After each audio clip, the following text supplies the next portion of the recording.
17वीं शताब्दी में केरल में पानन जाति का एक लोक गायक थेवन दास व्यापारियों के चंगुल से बच निकलता है और एक रहस्यमयी हवेली में पहुंच जाता है। इस हवेली में एक रसोइया और उसका मालिक रहते हैं, जो पहली नजर में दयालु प्रतीत होते हैं, लेकिन उस हवेली में प्रवेश करने वाले किसी भी व्यक्ति को आजीवन अपना नौकर बना लेते हैं।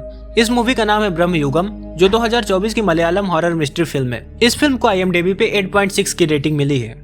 मूवी की स्टार्टिंग साउथ मालाबार के जंगल से होती है। उस समय 17वीं शताब्दी का दौर चल रहा था। उसी जंगल में दो आदमी आग जलाने का प्रयास कर रहे होते हैं, जिनमें से एक का नाम था थेवन और दूसरे का नाम कोरा होता है। आग जलाने के दौरान ही कोरा को कुछ अजीब सी आवाज सुनाई देती है, जिसको वो बड़े ही गौर से सुनने लगता है। उसे यहाँ पर कुछ गड़बड़ महसूस होती है, जिसके बाद वो अपने साथी को कहता है, तुम आग को बुझने मत देना, कल हम इस नदी को पार करेंगे। उसी रात को जब थेवन की नींद बीच में खुलती है तो उसे आग बुझी हुई दिखाई देती है और उसका साथी कोरा भी वहाँ पर नहीं होता है। वो उसको आवाज लगाते हुए ढूंढने लगता है, लेकिन कोरा की तरफ से कोई रिस्पांस नहीं मिलता। थेवन जंगल के सन्नाटे के बीच जंगली जानवरों की आवाज से डरा हुआ था। कुछ दूर चलने पर उसका साथी कोरा उसे मिल जाता है, लेकिन वो कुछ अलग तरह से बिहेव कर रहा था।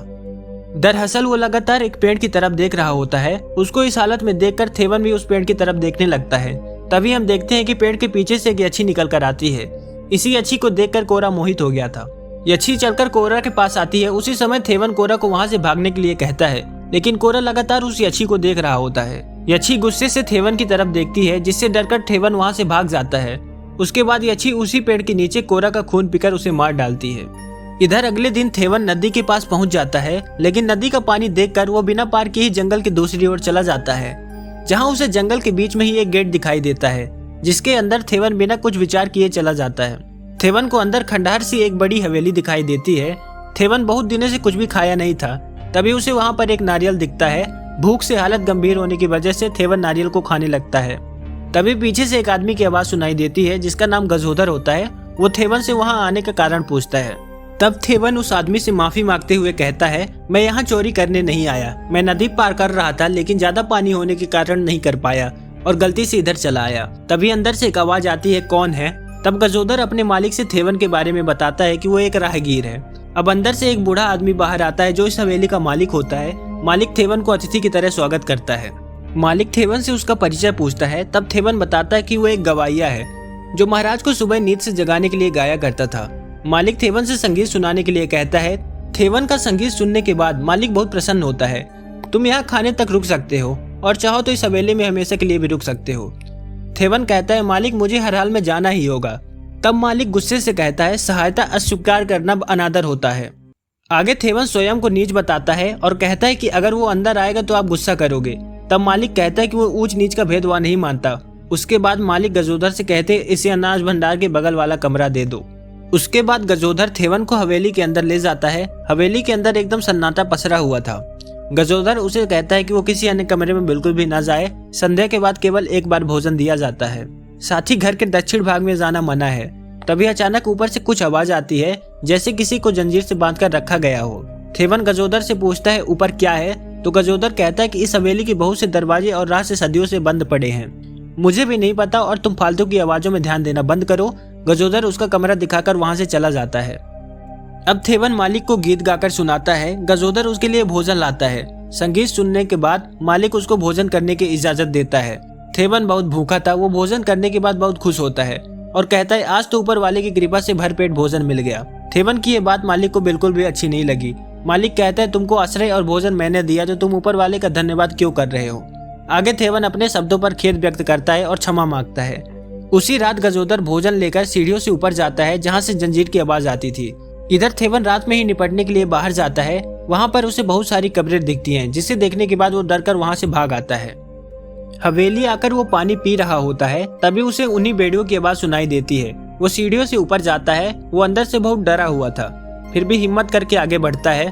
तभी चूहे की आवाज से डरकर वहीं पर गिर जाता है और बेड़ियों से बंधा हुआ शख्स अपनी बेड़ियां खींचता है। थेवन ये सब देखकर वहां से भाग जाता है। अगली सुबह जब वो उठता है तो उसे पांसे की आवाज सुनाई देती है।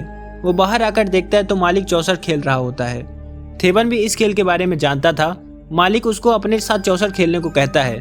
इसके पहले मालिक थेवन से कहता है, खेल शुरू करने से पहले दांव में कुछ तो लगाना पड़ेगा। इस बात पर थेवन कहता है, मेरे पास एक धोती के सिवाय कुछ भी नहीं है। तब मालिक उससे कहता है, तुम्हारे पास उससे भी अमूल्य चीज है और वो है तुम्हारा समय। थेवन कहता है, मैं कुछ समझा नहीं। तब मालिक कहता है अगर तुम जीत गए तो तुम यहाँ से जा सकते हो, लेकिन अगर तुम हार गए तो तुम्हें मेरी शर्तों के मुताबिक यहीं रहना पड़ेगा। थेवन कहता है मुझे यहाँ से जाना होगा मालिक, मेरी माँ मेरा इंतजार कर रही होगी। तब मालिक थेवन से पासे मांगता है, लेकिन जैसे ही थेवन पासे देने लगता है मालिक अपना हाथ हटा लेता है और वो पासे चौपट पर गिर जाते हैं। इस पर मालिक कहता है अब तो खेल खेलना ही पड़ेगा, तुमने पासे जो फेंक दिए। यहाँ पर थेवन को जबरन चौसर खिलाया जा रहा था। जब ये खेल चल रहा था तो गजोदर भोजन पका रहा था। खेल में पहले थेवन जीत रहा था, लेकिन कुछ टाइम के बाद वो पिछड़ने लगा। अब मालिक को जीतने के लिए 12 अंक की जरूरत थी, लेकिन मालिक को 7 ही अंक आते हैं। यह देखकर थेवन खुश हो जाता है, लेकिन तभी अचानक एक पासा अपने आप पलट जाता है और 12 अंक आ जाते हैं। इसी के साथ मालिक की जीत हो जाती है। थेवन खुद को मन ही मन कोसते हुए वहां से चला जाता है। इसके बाद वो रसोई में जाता है जहां गजोदर पहले से ही मौजूद था। गजोदर थेवन से कहता है तुम्हें भी अब आजीवन यहीं रहना पड़ेगा। इस पर थेवन कहता है मालिक जैसा चाहेंगे।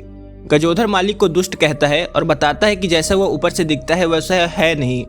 थेवन गजोदर को रोकता है कि वो मालिक के लिए ऐसे शब्दों का उपयोग ना करे, अगर मालिक ने सुन लिया तो उसके लिए सही नहीं होगा। अब उसी रात मालिक किसी राक्षस की भांति मांस खा रहा होता है और थेवन को भी खाने को कहता है। मालिक कहता है अगर तुम नहीं खाओगे तो दुर्बल हो जाओगे, इससे तुम्हारी माँ को कष्ट होगा। थेवन मालिक से कहता है कि मैंने तो कभी माँ का जिक्र किया ही नहीं।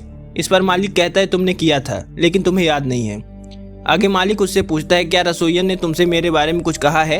इस पर थेवन कहता है नहीं मालिक, कुछ भी नहीं कहा। मालिक बताता है तुमसे पहले एक और अतिथि मेरे पास आया था, लेकिन इस रसोइये ने उसको मेरे बारे में भिड़ा दिया, जिससे वो मेरे लिए असहनीय हो रहा था, इसलिए मुझे उसे अपने हाथों से मारना पड़ा। इतने में वहाँ पर गजोदर आ जाता है। मालिक उससे और भोजन की मांग करता है। गजोदर गुस्से से कहता है 4 बार खिला चुका हूँ, अब और नहीं बचा है। थेवन उन दोनों की बात बड़ी आश्चर्य के साथ सुन रहा था। मालिक गजोदर से कहता है कि तुझे मृत्यु से भय नहीं है, अपनी आंखें नीची कर। लेकिन गजोदर मालिक से बिना डरे उसकी तरफ आंखें गड़ाकर खड़ा हुआ था। तभी मालिक को गुस्सा आने लगता है और पूरी हवेली कांपने लगती है। मालिक अपना हाथ उठाता है जिसमें गजोदर की गर्दन समा जाती है। यह दृश्य इतना डरावना था कि थेवन बुरी तरह डर जाता है। थेवन मालिक से गजोदर को क्षमा करने के लिए कहता है, लेकिन मालिक उसको चुप करा देता है। इसके बाद मालिक गजोदर को छोड़ देता है। अब दोनों आपस में बात कर रहे होते हैं। थेवन गजोदर से पूछता है आखिर वो कौन है, मैं कहाँ फंस गया हूँ, कहीं ये कोडोमल पोती तो नहीं। इस पर गजोदर कहता है कि हाँ ये वही है। इसके बाद गजोदर कोडोमल पोती के अतीत के बारे में बताता है। वो बताता है कि आज से बहुत सालों पहले अथर्ववेदाचार्य चुंडामल पोती ने घोर तपस्या करके देवी बराही का आह्वान किया था। देवी उनकी तपस्या से प्रसन्न होकर एक जादुई पेटी भेंट की थी। उस पेटी में एक मायावी शक्तियों वाला राक्षस था।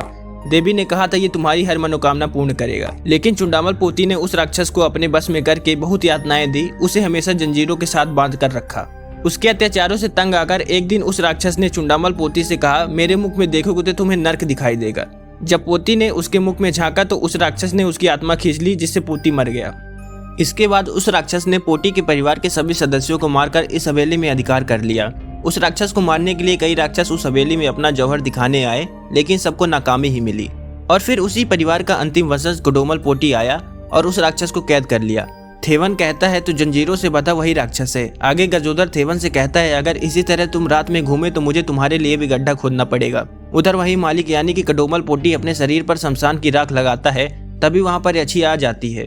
थेवन उसे आते हुए देख लेता है। वो उसका पीछा करता है। कोडोमल पोती और यची एक दूसरे से गले मिलते हैं। थेवन यह सब देख रहा होता है। तभी यची की नजर थेवन पर पड़ जाती है। वो डर कर वहाँ से चला जाता है। अगली सुबह थेवन गजोदर के पास जाता है और उससे कहता है मैं यहाँ से जा रहा हूँ, तुम भी मेरे साथ चलो, ये जगह शापित है। तब गजोदर उसे कहता है कि मुझे अपना काम करने दो। इसके बाद थेवन कमरे में आकर अपनी पोटली बांधने लगता है और जैसे ही वहाँ से जाने वाला होता है तभी कोडोमल पोती की आवाज आने लगती है, जिससे वो डर के मारे आंख बंद कर लेता है। लेकिन वो जैसे ही अपनी आंखें खोलता है तो कोडोमल पोती उसके सामने खड़ा होता है। पोती उससे पूछता है कहाँ जा रहे हो। तब थेवन कहता है मैं अपनी माँ के पास जा रहा हूँ। फिर पोती कहता है इतनी भारी बारिश में तुम कैसे जा पाओगे। पोती के इतना कहते ही मौसम पूरी तरह बदल जाता है और जोर की बारिश होने लगती है। सुबह से शाम हो जाती है, लेकिन बारिश में तनिक भी फर्क नहीं पड़ता। कोडोमल पोती कहता है ये बारिश हफ्ते महीने और हो सकता है सालों तक ना थमे। तुमसे पहले एक अतिथि आया था तो 3 वर्ष तक बारिश नहीं रुकी थी। ये ब्रह्म युगम है, यहाँ जल्द से ही विनाश होगा। लेकिन थेवन यहाँ से जाने की जिद पर अड़ा हुआ था, जिस पर कोडोमल पोती कहता है मैं समझता था कि तुम बुद्धिमान हो, लेकिन तुम भी औरों के जैसे बेवकूफ निकले। थेवन रात को आराम कर रहा था, तभी उसके पास गजोदर आता है और वो उसे मदिरा पिलाता है।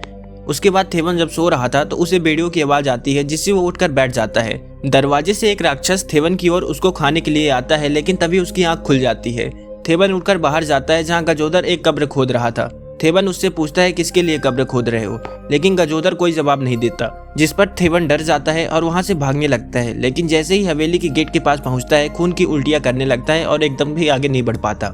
इसलिए वो वापस उसी हवेली के अंदर आने लगता है जहाँ दरवाजे पर ही कोडोमल पोटी खड़ा मिलता है। वो कहता है बिना आज्ञा लिए दहलीज पार करना दुष्टता है, अगर मेरे से आज्ञा लेकर जाते तो खून की उल्टियां नहीं होती। तब थेवन मालिक से माफी मांगते हुए जाने की इजाजत मांगता है, जिस पर पोटी जोर से हंसते हुए कहता है यहाँ से जाने की आज्ञा नहीं दी जाएगी।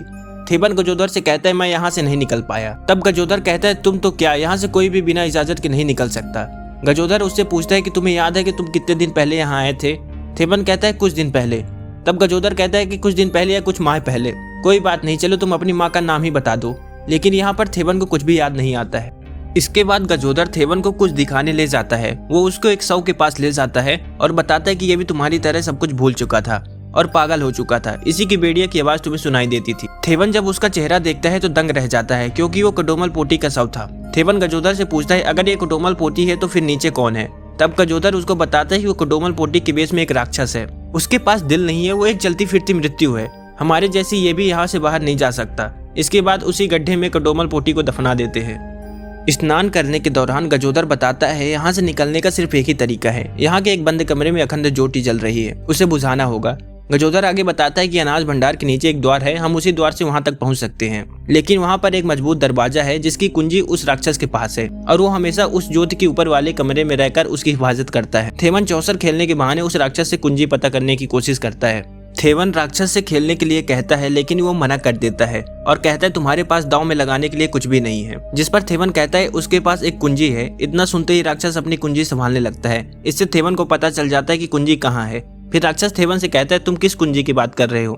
थेवन कहता है मेरी स्वतंत्रता की कुंजी जो आपके पास है, जिस पर वो राक्षस हंसते हुए कहता है कि तुम एक ही चीज के लिए 2 बार नहीं खेल सकते हो। संध्या के बाद थेवन और गजोदर उस कुंजी को पाने का प्लान बनाते हैं। थेवन कहता है आज रात्रि का भोजन मांस और मदिरा से भरपूर होना चाहिए, उस कुंजी को कैसे प्राप्त करना है मैं देखता हूँ। गजोदर थेवन से कहता है अगर पकड़े गए तो मैं तुम्हारी कोई मदद नहीं कर पाऊंगा। अब रात में गजोदर भोजन पका रहा होता है, तभी पीछे से वो राक्षस आ जाता है। वो कहता है तुमने किससे पूछकर मेरी मदिरा उसे पिलाई, उसके कारण मेरी दिनचर्या में बाधा उत्पन्न हो रही है, तुम उसके लिए भी एक गड्ढा खोद लो।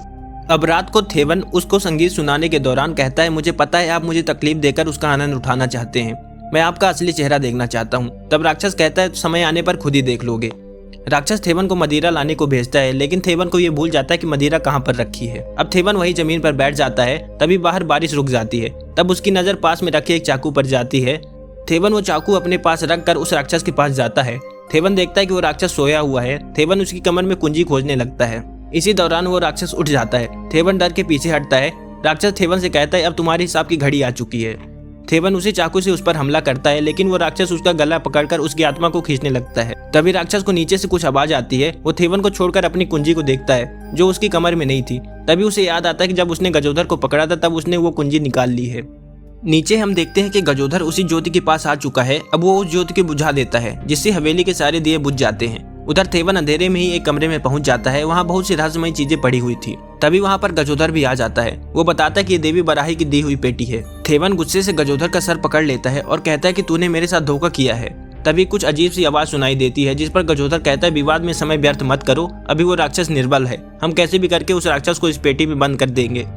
इसके बाद दोनों मसाल जलाकर उस राक्षस को ढूंढने लगते हैं। गजोदर थेवन से कहता है अगर जीवित रहना है तो उसकी बातों में मत आना, वो तुम्हारे मन से खेलने में माहिर है। इसके बाद वो दोनों उसी ज्योति वाले कमरे में जाकर उसे ढूंढते हैं। गजोदर उस राक्षस को बाहर आने को कहता है, साथ ही उसे बताता है कि उसके शरीर में जो रक्त बह रहा है वो कोडोमल पोटी का ही है। तब राक्षस कहता है ऐसा नहीं हो सकता, मैंने उसके पूरे वंश का विनाश कर दिया था। तब गजोदर कहता है मैं कोडोमल पोटी का दासी पुत्र हूँ और मैं तुझसे अपना प्रतिशोध लेकर ही रहूंगा। अब राक्षस गजोदर पर हमला कर देता है। थेवन उसको चाकू से मारने का प्रयास करता है और वो चाकू उसके हाथ में लग जाता है। थेवन एक चाकू उसके पेट में भी मार देता है। अब राक्षस थेवन को दूर फेंक देता है, जिससे वो बेहोश हो जाता है और जब वो होश में आता है तो देखता है कि आसपास कोई नहीं है। थेवन को राक्षस की आवाज सुनाई दे रही थी। थेवन अब बुरी तरह से डरा हुआ था। दूसरे साइड गजोदर भी उस राक्षस की खोज कर रहा था। तभी वो घर गोल गोल घूमने लगता है जिसमें गजोदर फंसा हुआ था। थेवन भी एक ऐसी दीवार के बीच में फंस जाता है जो धीरे धीरे छोटी होने लगती है। गजोदर अब एक बार फिर उस ज्योति वाले रूम में आ जाता है। थेवन भी दीवार तोड़कर उसी रूम में आ जाता है। गजोदर को अपने पीछे से रोने की आवाज सुनाई देती है, जहां वो राक्षस रो रहा था। वो राक्षस उसका पिता बनकर अपनी बातों में फंसाने की कोशिश करता है। गजोदर कहता है मैं अपने पूर्वजों की तरह तुम्हारी बातों में नहीं आने वाला। गजोदर थेवन से कहता है जल्दी से वो पेटी खोलो। राक्षस कहता है मुझे पेटी में बंद करने के बाद वो तुम्हें भी मार देगा या मुझसे ही मरवा देगा। गजोधर कहता है उसकी बातों में ध्यान मत दो। इतने में ही राक्षस गजोधर पर हमला कर उसका गला दबाकर मारने लगता है। इतने में थेवन पीछे से आकर उसके गले में चाकू मार देता है। अब गजोधर उसके हाथ से अंगूठी निकालकर उस पर आग लगा देता है। शरीर के जलने के बाद एक राक्षस निकलता है जो छिप जाता है, जिसको गजोधर कहता है बाहर आ जाओ, मैं तुम्हारा असली मालिक हूँ। वो अंगूठी दिखाता है जिससे राक्षस उसके आगे सिर झुका लेता है। गजोधर वो अंगूठी पहनने लगता है, तभी थेवन उसका हाथ पकड़ लेता है। वो कहते हैं ये अंगूठी मत पहनो, जो भी इसको धारण करेगा वो एक समान मनुष्य के लिए काल बन जाएगा। गजोधर कहता है इस पर मेरा अधिकार है, अगर तुम इसके बीच में आए तो तुम्हें मरना पड़ेगा।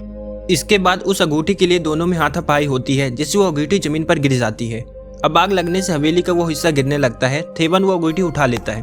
अब हवेली का वो हिस्सा ढह जाता है। अगले दिन थेवन उस हवेली से निकलकर बाहर आता है। इस बार उसे किसी शक्ति ने बाहर आने से नहीं रोका था, लेकिन अचानक पीछे से गजोधर उस पर हमला कर देता है।